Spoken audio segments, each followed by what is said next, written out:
ബീച്ചിൽ പോയി വൈബടിക്കാമെന്ന് വിചാരിച്ചു കേട്ടോ. ബീച്ചിൽ വെള്ളത്തിൽ കളിക്കണം എന്ന് പറഞ്ഞ മക്കളെ ജുബിൻ ജീനും നേരത്തെ കൊണ്ടുപോയിട്ടുണ്ട്. ഞാനും ബാബി മമ്മിയും കുറച്ച് ലേറ്റ് ആയിട്ടാണ് ഇറങ്ങിയിട്ടുള്ളത്. അവരെ കളിയൊക്കെ ഒന്ന് കഴിയട്ടെ, അപ്പോഴത്തേക്ക് എത്തിയാൽ മതിയല്ലോ. പക്ഷെ അത് പാളിപ്പോയി, കുറച്ചധികം ലേറ്റായി, കാരണം അത്രയും ബ്ലോക്ക് ആയിരുന്നു കേട്ടോ. പിന്നെ പതുക്കെ പതുക്കെ ഒച്ച എഴണ മാതിരി എഴഞ്ഞ് എല്ലാവരെയും പ്രാഗി ഞങ്ങൾ എത്തിയത്. 10 മിനിറ്റ് കൊണ്ട് എത്തേണ്ട ബീച്ചിലേക്ക് ഞങ്ങൾ അരമണിക്കൂർ എടുത്തിട്ടുണ്ട് കേട്ടോ എത്താൻ വേണ്ടിയിട്ട്. പിന്നെ പാർക്കിങ്ങിന് വേണ്ടിയുള്ള ഒരു അരഞ്ഞു തിരിയലായിരുന്നു കേട്ടോ. അതൊക്കെ കഴിഞ്ഞ് ഒരു വിധത്തിൽ ഞങ്ങൾ പാർക്കിങ്ങും ഒപ്പിച്ച് ഇറങ്ങിയപ്പോൾ ഇവരെ കാണുന്നില്ല. ഇവരെ എവിടെയാണെന്നുള്ള വിളിച്ച് ഞങ്ങൾ കുറച്ച് നേരം അവിടെ തന്നെ പോസ്റ്റ് അടിച്ച് നിന്നു. ഞങ്ങൾക്ക് മണലിലേക്കൊന്നും ഇറങ്ങാനുള്ളൊരു മൂഡില്ല, ഇനി കാലുമല വെറുതെ ആക്കണ്ടല്ലോ.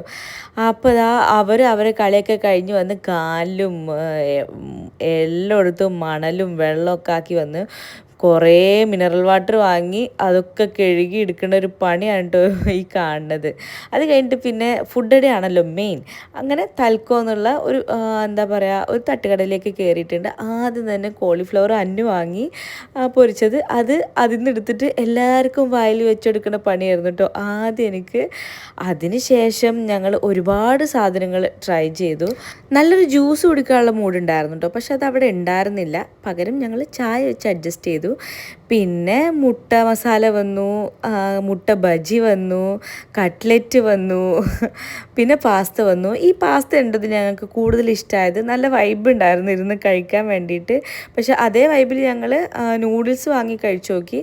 പക്ഷെ അത് അത്രയ്ക്ക് അങ്ങോട്ട് വർക്കായില്ല കേട്ടോ, അത്ര അങ്ങോട്ട് ടേസ്റ്റ് ഉണ്ടായിരുന്നില്ല. പാസ്ത തന്നെയാണ് മെയിൻ കേട്ടോ. അതിനുശേഷം മക്കൾ ഗോലിസോടൊക്കെ വാങ്ങി കുടിക്കുന്നുണ്ടായിരുന്നു. അത് കഴിഞ്ഞിട്ട് മക്കൾക്ക് ജ്യൂസ് വേണമെന്ന് പറഞ്ഞപ്പോൾ അവിടുന്ന് ജുബിൻ ജീനും വേറെ തന്നെ കൊണ്ടുപോയി വാങ്ങി കൊടുക്കാമെന്ന് പറഞ്ഞിട്ട് കൊണ്ടുപോകുന്നുണ്ടായിരുന്നു. ഞങ്ങൾ നേരെ വീട്ടിലേക്കും പോയി, അവർ നേരെ ജ്യൂസ് വാങ്ങിക്കാനും